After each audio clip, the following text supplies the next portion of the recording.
Phase মানে হচ্ছে দশা। অ্যানাফেজ দশায় কি হচ্ছে?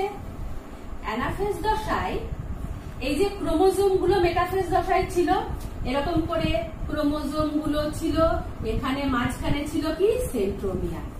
এই সেন্ট্রোমিয়ারটা লম্বালম্বি ভাবে ভাগ হয়ে গেল।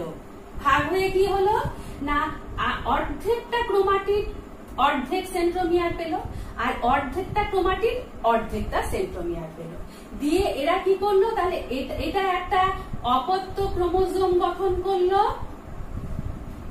আর এই অংশটা একটা অপত্য ক্রোমোজোম গঠন করলো। বোঝা গেল?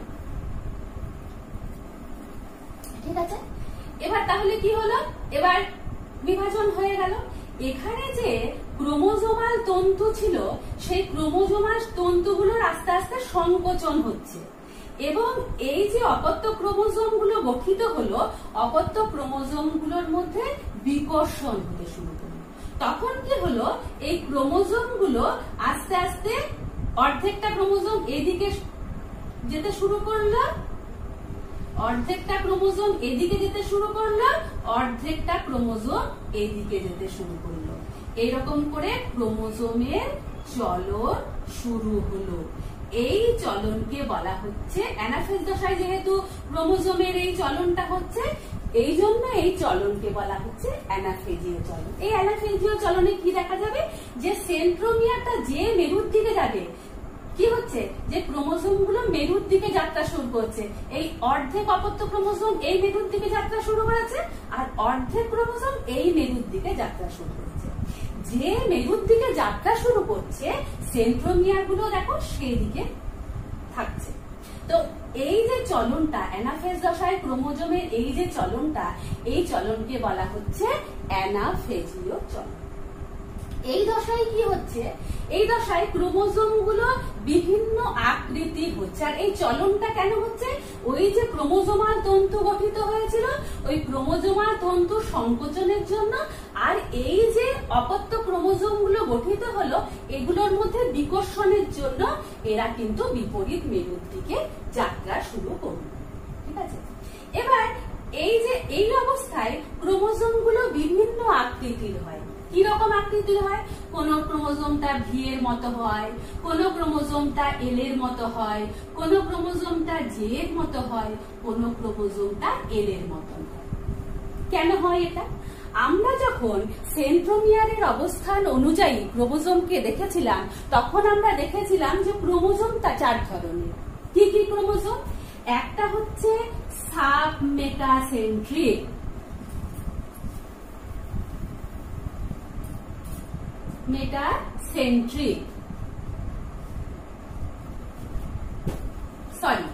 একটা দেখেছিলাম আমরা মেটাসেন্ট্রিক, একটা দেখেছিলাম আমরা সাব মেটাসেন্ট্রিক, একটা দেখেছিলাম আমরা অ্যাক্রোসেন্ট্রিক, আর একটা দেখেছিলাম আমরা টেলোসেন্ট্রিক। তো সাবমেটাসেন্ট্রিক কোনটা না, যে ক্রোমোজোমের মাঝখানে সেন্ট্রোমিয়ারটা রয়েছে তাকে বলা হচ্ছে মেটাসেন্ট্রিক। এই মেটাসেন্ট্রিক ক্রোমোজোমটা এই দশায় ভি আকৃতির। সাবমেটাসেন্ট্রিক মাঝখানের একটু নিচে যখন সেন্ট্রোমিয়ারটা ছিল ক্রোমোজোমে, তখন তাকে বলা হচ্ছে সাবমেটাসেন্ট্রিক। এই সাবমেটাসেন্ট্রিক ক্রোমোজোমটা এল আকৃতির হচ্ছে। অ্যাক্রোসেন্ট্রিক সেন্ট্রোমিয়ারটা শেষ ভাগের একটু ওপরে। এই ক্রোমোজোমটা এই ক্ষেত্রে জে আকৃতির হচ্ছে অ্যাক্রোসেন্ট্রিকটা। আর টেলোসেন্ট্রিকে আমরা সেন্ট্রোমিয়ারটা দেখেছিলাম একদম শেষে। এই যেগুলো টেলোসেন্ট্রিক ক্রোমোজোম, এই ক্রোমোজোম গুলো কি আকৃতির হচ্ছে, আই আকৃতির হয়ে যাচ্ছে। তাহলে অ্যানাফেজ দশায় আমরা কি দেখলাম, অ্যানাফেজ দশায় আমরা দেখলাম যে ক্রোমোজোম গুলো, অপত্য ক্রোমোজোম গুলো বিপরীত মেরুর দিকে যাত্রা শুরু করলো, এবং এরা বিভিন্ন আকৃতির হলো, ভি, এল, জে, আই প্রভৃতি আকৃতির হলো। এবং কি হচ্ছে, আমরা মেটাফেজ দশায় দেখেছিলাম যে ক্রোমোজোমের মরফোলজি সম্পর্কে জানা যায়। আর অ্যানাফেজ দশায় ক্রোমোজোমের অ্যানাটমি সম্পর্কে জানা যায়। আর মেটাফেজ দশায় ক্রোমোজোম গুলোকে খুব সুস্পষ্ট ভাবে দেখা যায়, সুস্পষ্ট ভাবে গোনা যায়। আর অ্যানাফেজ দশায় ক্রোমোজোম গুলোর বিভিন্ন আকৃতি হলো। এবার আমরা চলে আসছি টেলোফেজ দশা। টেলোফেজ দশাটা হচ্ছে একদম শেষ দশা। টেলো মানে হচ্ছে শেষ, এটা হচ্ছে নিউক্লিয়াস বিভাজনের একদম শেষ দশা। এই টেলোফেজ দশায় কি হচ্ছে, প্রোফেজ দশায় যে যে ঘটনাগুলো হয়েছিল তার ঠিক বিপরীত ঘটনাগুলো টেলোফেজ দশায় হয়েছে। প্রোফেজ দশায় কি হয়েছিল আমরা দেখেছিলাম, এখানে জল বিয়োজন হয়েছিল। এখানে কি হচ্ছে, এখানে জল সংযোজন হচ্ছে। তার ফলে কি হচ্ছে না, ক্রোমোজোম গুলো যে কুণ্ডলী পাকিয়েছিল, এবার জল বিয়োজন হওয়ার ফলে সেই ক্রোমোজোম গুলো কি হলো না, এরকম সরু সরু সুতোর মতো অংশে পরিণত হলো। দিয়ে কি হলো না, এইগুলো আস্তে আস্তে এইরকম জালকের আকার সৃষ্টি করলো। আর কি হলো, নিউক্লিয় পর্দার সৃষ্টি হলো, নিউক্লিয় লাশের সৃষ্টি হলো, এগুলো সৃষ্টি হলো। আর দুই মেরুর দিকে দুটো এরকম নিউক্লিয়াস চলে গেল, দুটো নিউক্লিয়াস এখানে গঠিত হলো।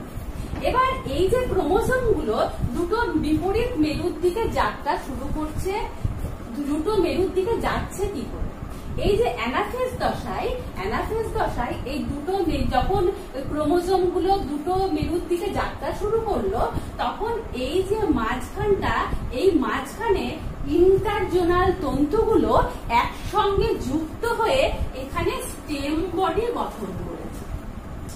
এই স্টেম বডিটা এই ক্রোমোজোম গুলোকে দুটো বিপরীত মেরুর দিকে যেতে সাহায্য করে। দিয়ে কি হলো, এই টেলোফেজ দশায় জল সংযোজন হলো। দিয়ে কি হলো না, এখানে নিউক্লিয় জালিকার সৃষ্টি হলো, নিউক্লিয় লাশ হলো, নিউক্লিয় পর্দার সৃষ্টি হলো। দিয়ে দুদিকে দুটো নিউক্লিয়াস গঠিত হয়ে গেল। দুদিকে এই নিউক্লিয়াস গুলোকে কি বলা হচ্ছে, এই নিউক্লিয়াস গুলোকে বলা হচ্ছে অপত্য নিউক্লিয়াস। দুদিকে দুটো অপত্য নিউক্লিয়াসের সৃষ্টি হলো। তাহলে জল সংযোজন, প্রসারণ, এগুলোর জন্য দুদিকে দুটো অপত্য নিউক্লিয়াসের সৃষ্টি হলো। এইটা হয়ে গেল আমাদের ক্যারিওকাইনেসিস। পরে আমাদের শুরু হচ্ছে সাইটোকাইনেসিস। সাইটোকাইনেসিস মানে কি, সাইটোকাইনেসিস মানে হচ্ছে সাইটোপ্লাজমের বিভাজন। সাইটোপ্লাজমের বিভাজনটা উদ্ভিদ কোষের ক্ষেত্রে একরকম হচ্ছে, প্রাণী কোষের ক্ষেত্রে আর একরকম হচ্ছে। উদ্ভিদ কোষের ক্ষেত্রে কি হচ্ছে, উদ্ভিদ কোষের ক্ষেত্রে যে মাইক্রোফিলামেন্ট থাকে, সেই মাইক্রোফিলামেন্ট গুলো গুচ্ছাকারে সজ্জিত হয়ে ফ্রাগমোপ্লাস্ট গঠন করে। তাহলে কে ফ্রাগমোপ্লাস্ট গঠন করলো,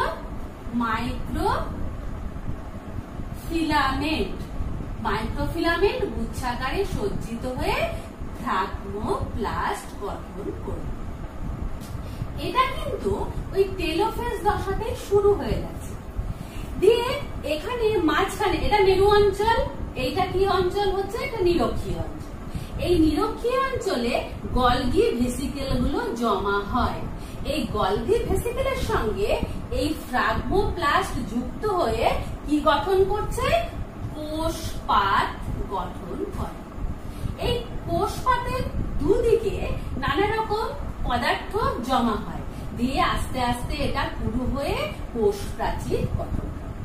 এখানে আমাদের মনে রাখতে হবে, উদ্ভিদ কোষের যখন সাইটোকাইনেসিস হচ্ছে, অর্থাৎ সাইটোপ্লাজমের বিভাজন হচ্ছে, তখন এই যে এটা বিভাজন হচ্ছে, ওটা ভেতর থেকে বাইরের দিকে যাচ্ছে।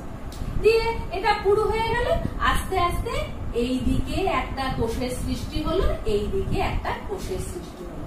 এইভাবে উদ্ভিদের সাইটোকাইনেসিসটা হচ্ছে। আর প্রাণী কোষের যে সাইটোকাইনেসিসটা হচ্ছে, তাহলে উদ্ভিদ কোষের সাইটোকাইনেসিসটা বোঝা গেল কি হচ্ছে না, মাইক্রোফিলামেন্টটা গুচ্ছাকারে সজ্জিত হয়ে ফ্রাগমোপ্লাস্ট গঠন করলো। এই ফ্রাগমোপ্লাস্টটা কার সঙ্গে যুক্ত হলো, এখানে গলগি ভেসিকেলের সঙ্গে যুক্ত হলো, দিয়ে কোষপাতটা গঠন করলো। কোষপাতের ওপর নানা রকম বস্তু জমা হলো, দিয়ে এখানে কি হলো, কোষ পর্দা, এই কোষ প্রাচীর গঠিত হলো। এই কোষ প্রাচীর গঠিত হয়ে দুদিকে দুটো অপত্য কোষের সৃষ্টি হলো। এবার দেখছি আমরা প্রাণী কোষের ক্ষেত্রে। প্রাণী কোষের ক্ষেত্রে টেলোফেজ দশার শেষের দিকে কি হচ্ছে না, দুদিকে দুটো যেটা প্রাণী কোষের যে সাইটোকাইনেসিসটা হচ্ছে সেটা ক্লিভেজ পদ্ধতির মাধ্যমে হচ্ছে, ক্লিভেজ পদ্ধতির মাধ্যমে। এখানে কি হচ্ছে না, এই দুদিকে বিষুব অঞ্চলের দুদিকে দুটো ভাঁজের সৃষ্টি হলো। এখানে একটা ভাঁজের সৃষ্টি হলো, এখানে একটা ভাঁজের সৃষ্টি হলো। এই ভাঁজটা আস্তে আস্তে ভেতর দিকে বড় হতে থাকলো, দিয়ে আস্তে আস্তে দুটো ভাঁজের সঙ্গে মিলে গেল। মিলে যাওয়ার পরে এই দিকে একটা কোষের সৃষ্টি হলো, এই দিকে একটা কোষের সৃষ্টি হলো। এখানে নিউক্লিয়াস সহ একটা কোষ হলো, এখানে নিউক্লিয়াস সাইটোপ্লাজম সহ একটা কোষের সৃষ্টি হয়ে গেল। এইভাবে কি হচ্ছে না, প্রাণী কোষের ক্ষেত্রে সাইটোকাইনেসিসটা সম্পন্ন হয়ে যাচ্ছে। বোঝা গেল?